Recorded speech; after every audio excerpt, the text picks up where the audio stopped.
গোছাবেন? দিল্লিতে শেখ হাসিনার সঙ্গে জয়ের সাক্ষাৎ। চীন সফরে বিএনপির উচ্চ পর্যায়ের প্রতিনিধি দল, নেতৃত্বে মির্জা ফখরুল। লন্ডনে ডক্টর ইউনূস ও তারেক রহমানের গোপন বৈঠক আগামীকাল। নির্বাচনই এখন প্রধান এজেন্ডা। বিচারের দায়িত্ব নির্বাচিত সরকারের হাতে না দিয়ে প্রধান উপদেষ্টা কি বার্তা দিতে চাচ্ছেন? এতক্ষণ শুনছিলেন সংবাদ শিরোনাম, এবারে বিস্তারিত। জুলাই গণ অভ্যুত্থানে ক্ষমতাচ্যুত ও ভারতে আশ্রিত সাবেক প্রধানমন্ত্রী শেখ হাসিনার সঙ্গে দেখা করতে এখন দিল্লিতে রয়েছেন তার ছেলে সজীব ওয়াজেদ জয়। কোরবানি ঈদের আগের দিন গত 6 জুন জয় ভারতে আসেন এবং মায়ের সঙ্গে ঈদ করেন।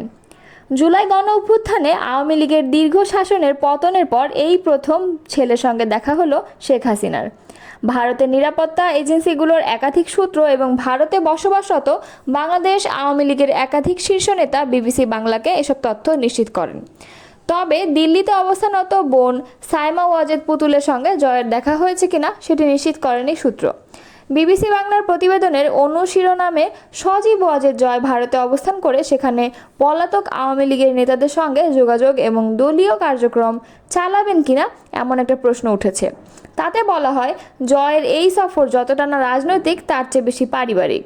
মায়ের সঙ্গে ঈদ উদযাপনের জন্যই ভারতে গেছেন জয়। বাংলাদেশে কার্যক্রম নিষিদ্ধ আওয়ামী লীগের নেতাদের উদ্ধৃত করে প্রতিবেদনে বলা হয়, সজীব ওয়াজেদ জয় সম্প্রতি যুক্তরাষ্ট্রের পাসপোর্ট হাতে পাওয়ার কয়েকদিন আগে যুক্তরাষ্ট্রের গ্রিন কার্ড পান। গ্রিন কার্ড পাওয়ার পর থেকে তার ভারত ভ্রমণ নিয়ে আলোচনা চলছিল।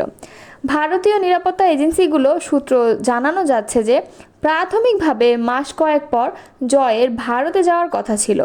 দেশটির পররাষ্ট্র মন্ত্রণালয়ও তার ভারতে যাওয়ার ব্যাপারে সবুজ সংকেত দিয়েছিল। তবে সেই সফরে এগিয়ে এনে 6 জুন দিল্লিতে যান সজীব ওয়াজেদ জয়।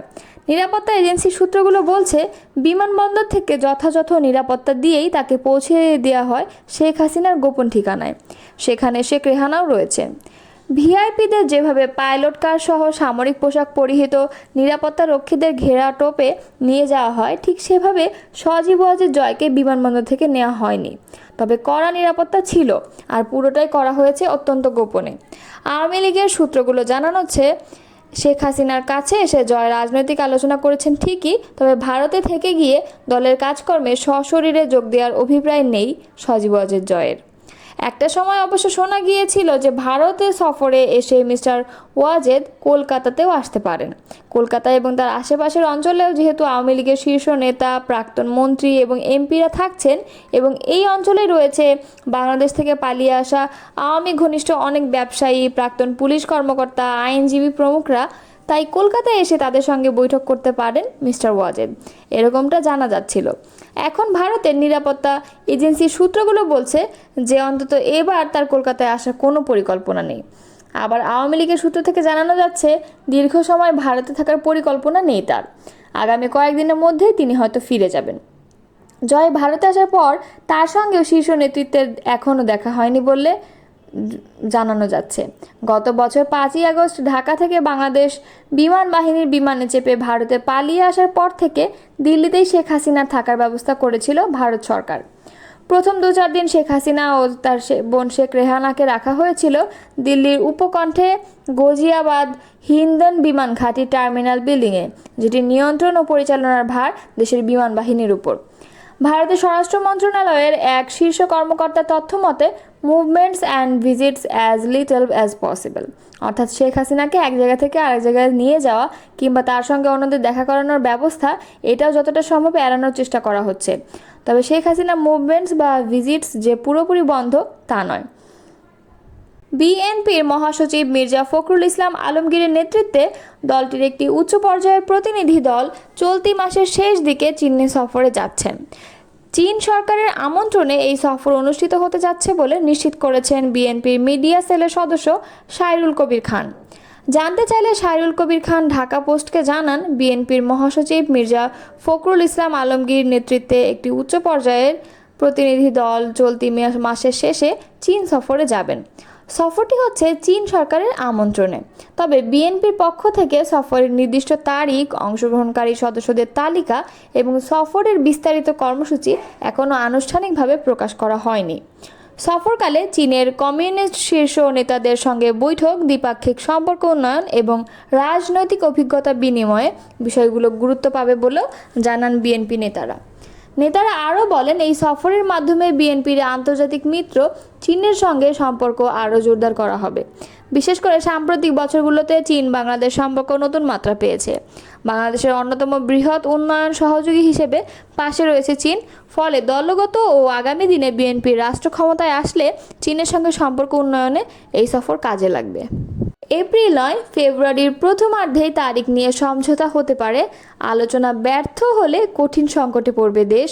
জনস্বার্থেই এই ঐতিহাসিক বৈঠকের আলোচনা গোপন রাখার জরুরি অভিমত বিশ্লেষকদের। প্রধান উপদেষ্টা ডক্টর মোহাম্মদ ইউনূসের সঙ্গে বিএনপির ভারপ্রাপ্ত চেয়ারম্যান তারেক রহমানের ঐতিহাসিক বৈঠক হতে যাচ্ছে আগামীকাল শুক্রবার। লন্ডনে প্রধান উপদেষ্টার সঙ্গে ডরচেস্টার হোটেলে বৈঠকটি হবে রুদ্ধদ্বার। স্থানীয় সময়ে সকাল 9টা থেকে 11টা পর্যন্ত 2 ঘন্টার 1-to-1 বৈঠক। এই কারণে বৈঠকের এজেন্ডা নিয়ে জনমনে আরও বেশি চাঞ্চল্য ও উৎসাহ তৈরি হয়েছে। তবে দুই পক্ষের একাধিক নির্ভরযোগ্য সূত্র যুগান্তরকে জানিয়েছে, প্রয়োজনীয় সব বিষয় নিয়ে আলোচনা হবে এবং ইতোমধ্যে দুই তরফ থেকে এই বিষয়ে প্রস্তুতিও সম্পন্ন হয়েছে। তবে বিএনপির পক্ষ থেকে আলোচনার প্রধান বিষয় হবে জাতীয় নির্বাচন সময় এগিয়ে আনা। এজন্য সরকার এপ্রিল থেকে সরে এলে বিএনপিও ডিসেম্বর থেকে সরে আসবে। সেক্ষেত্রে ফেব্রুয়ারির প্রথমার্ধে নির্বাচনের সময় নির্ধারণ করায় আলোচনা সমঝোতার প্রধান বিষয় হয়ে দেখা দিতে পারে। যারা আমাকে এই দায়িত্ব নেওয়ার আহ্বান জানিয়েছিলেন তারা মূলত 3টি দায়িত্ব আমাদেরকে অর্পণ করেন। এটা আমি ডিসাইড করিনি, আমাদেরকে এই কাজ দেওয়া হয়েছে। আমরা সেই লক্ষ্যে এগিয়ে যাচ্ছি। বুধবার লন্ডনের চ্যাথাম হাউসে আয়োজিত সংলাপে কেন পরবর্তী নির্বাচিত সরকারের হাতে বিচারের দায়িত্ব ছেড়ে দিচ্ছেন না সাংবাদিকের করা এমন এক প্রশ্নের জবাবে এসব কথা বলেন প্রধান উপদেষ্টা ডক্টর মোহাম্মদ ইউনূস। আগামী জাতীয় নির্বাচনে বিষয়ক এক প্রশ্নের জবাবে প্রধান উপদেষ্টা বলেন, সব দলের অংশগ্রহণে একটি অবাধ, সুষ্ঠু ও নিরপেক্ষ নির্বাচন অনুষ্ঠিত হবে। নির্বাচনের মাধ্যমে যে সরকার গঠিত হবে সেটিতে কোনো দায়িত্বে থাকার ইচ্ছে নেই। বর্তমান সারা বিশ্বে চলমান অর্থনৈতিক মন্দার মধ্যে কিভাবে দেশের অর্থনীতি সামাল দিচ্ছেন এমন প্রশ্ন জবাবে প্রধান উপদেষ্টা বলেন, এটি মূলত আমাদের জন্য অনেক কঠিন একটি কাজ। সারা বিশ্ব এই সমস্যার মধ্যে দিয়ে যাচ্ছে, আমরাও যাচ্ছি।